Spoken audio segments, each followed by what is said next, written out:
Le désir ne crie pas toujours. Souvent, il murmure. Il se glisse dans les moments anodins, les regards furtifs, les questions qui semblent banales. Tu la vois tourner sur elle-même dans une nouvelle robe, sourire, te demander négligemment ce que tu en penses. À première vue, c'est une simple question de style, mais en dessous, il y a autre chose, un besoin discret d'être vue. Pas seulement pour son apparence, mais pour ce qu'elle dégage quand elle se sent confiante, vivante, présente. Ce n'est pas une histoire de tissu ou de couleur. C'est un message en couche, un appel silencieux. Regarde-moi, vraiment. Pas juste la robe, mais ce que je suis quand je m'autorise à briller. Ce ne sont pas des questions sur la mode, mais des gestes calculés, chargés de vulnérabilité et d'une volonté croissante de se connecter à un niveau plus profond. Quand elle parle d'intimité, d'affection ou de relations amoureuses avec plus de régularité, surtout en privé ou dans des moments chargés d'émotions, ce n'est pas anodin. Ces sujets ne tombent pas par hasard. Ils révèlent une fin plus profonde. Comme quelqu'un obsédé par une envie qu'il ne peut ignorer, ses pensées dérivent vers ce qu'elle désire. Ces mots ne sont pas de simple curiosité. Ils sont empreints d'un besoin de connexion, de proximité, d'un lien qui touche à la fois le corps et l'âme. Parfois, ce sont de petites confidences. Des rêves, des fantasmes, des souvenirs marquants. Ce genre de partage n'est jamais gratuit.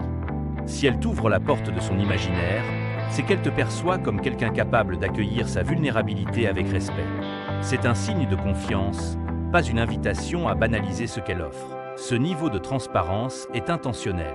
Tu verras aussi une évolution dans son regard sur les autres. Le charme criard, les apparences trop léchées perdent leur attrait.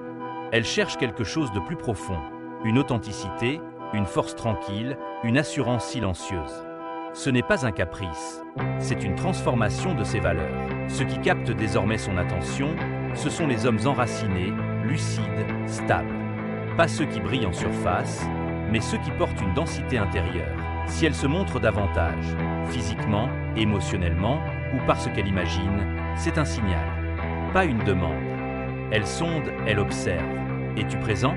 Est-ce que tu captes le rythme qu'elle joue? Elle ne cherche pas qu'un spectateur, mais un partenaire capable de l'écouter vraiment, sans la brusquer, sans tirer plus qu'elle n'est prête à donner. Réponds avec honnêteté, mais avec empathie. Évite les compliments creux.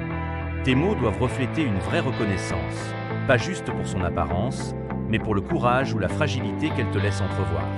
Quand elle partage quelque chose de personnel, ne ris pas, ne détourne pas. Ce qu'elle t'offre est précieux. Ta manière de répondre déterminera si elle continue à s'ouvrir ou si elle se referme. Ces gestes, ces allusions, ces questions en apparence anodines ne sont pas de simples jeux de flirt. C'est sa façon d'exprimer un besoin plus profond, plus ancré.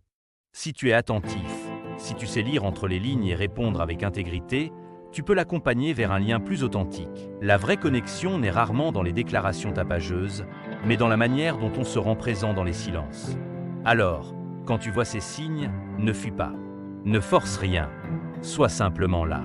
Et si elle te tend la main, tends-lui la tienne avec la même vulnérabilité. C'est là que commence quelque chose de vrai.